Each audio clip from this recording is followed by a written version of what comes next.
Hello all, time for another Coffee with Kilroy. Today, I finally reached the end of my quest. I am covering the last of 4 postcard games, covering the Battle of Leipzig. They're published by LPS Inc. Games, which distributes them through Against the Odds magazine. They are postcard games, or they call them is pocket battle games. Because they are just that. They're the size of a postcard. You can put them in your pocket, and they contain everything or almost everything you need to play the game. The game board itself is on the front. The counters are along the side. You can cut those out to play on the front, and the rules are on the back of the card. You have the rules, which is the setup and how to activate and reinforcements and stacking and combat and retreats and victory and all that stuff that you need to play a war game, including a terrain chart and also a diagram to show you the designations or unit designations, what all those numbers and letters and symbols might mean on the back of the counter, or front and back of the counters. So, you have everything you need to play to play the game, except for, in this case, this is a Paul Rohrbal game, and typical with Paul Rohrbal games is uses a standard deck of cards plus a joker to handle your activations and your combat and the like. So you will need to get a standard deck of cards, but who doesn't have a standard deck of cards?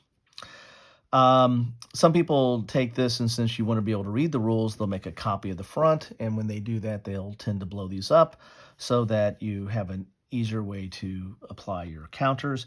These games also, let me put this down and get my coffee out of the way. Let's get a sip first. Yes. Some people also use the die cut counters. Against the Odds will send you some die cut counters with these. These are for the set of 4 of those to use. They're good thickness and very clear and concise. They're the only downside that I find from Against the Odds magazine type counters, just like I find with Decision Games or some of their magazine counters, at least the older ones, they have some nibs on them, so you probably might want to clip. I'm not a clipper by trade or by choice, but by necessity, so I very well might clip these at some point. Now I have some extras of these and of these postcards, so this is a set to show you, not the set that I use in the game. Anyway, so as I said, there were 4 in this series, and this is the last one, which is Trapping the Ogre. I think we all know who the Ogre is in this scenario, and it's not Shrek. This is Pocket Battle Game number 16. It's Leipzig Southwest, so we put this in the Southwest, and then we're going to have, see how to put these here, put it like this. This was the first one, which was Northwest.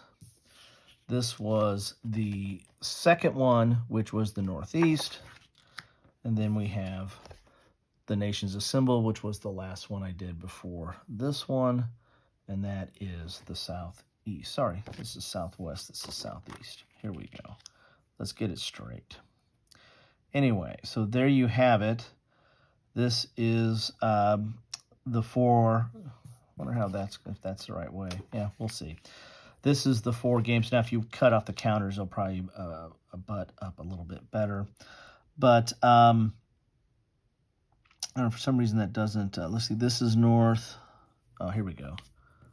Let's do it the way it's supposed to be. This is North. This is North. And this is North. So it goes like this. Or something like this, I would imagine. That still doesn't look right.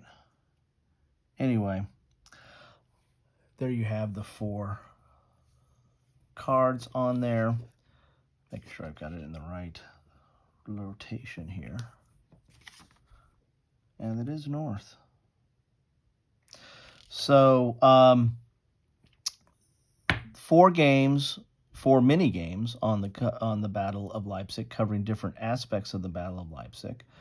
But the one that we're covering today is this one. I feel like it's a memory game. Trapping the Ogre. So let's go in a little bit deeper and see what we got here with Trapping the Ogre. So you've got the map here, and you've got your counters, but again, you can use these counters in that regard. Though I don't see the turn counter on there. But all you need is, again, is to add a standard deck of cards, and then you can handle this. Now, what I've been saying in each of the previous videos is, what do you guys recommend for books and games? I found when I decided to cover these four, I don't have a lot of Leipzig games. The only other game or games that I have that are focused specifically on Leipzig and not just, tactical pieces of it, is a decisions game, a folio game, which I'll cover this week as well, or we'll have already covered by this point.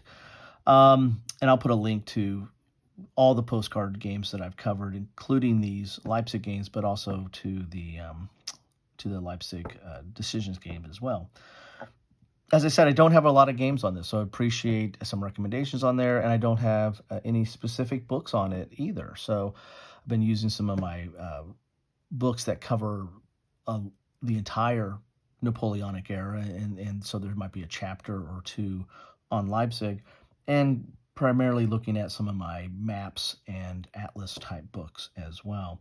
So appreciate any recommendations that any of you might have on the coverage of this battle, both in books and games, because that's what I like to learn a little bit more about this. And I haven't read up on this battle in quite some time. And again, I didn't have anything specific on it other than excerpts from other books.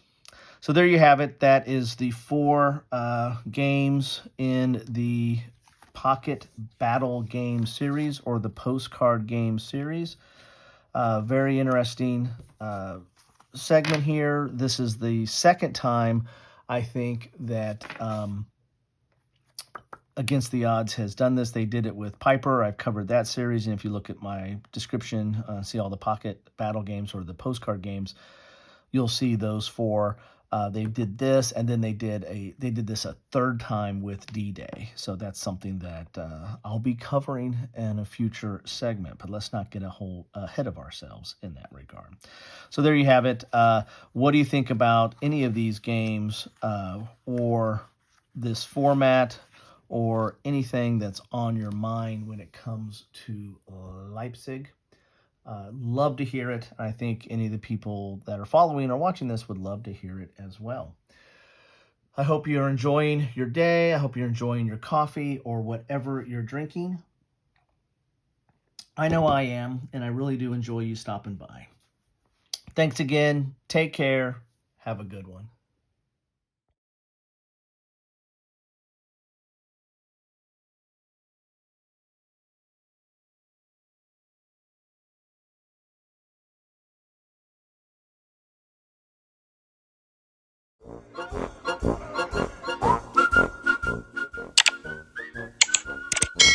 Thanks for watching.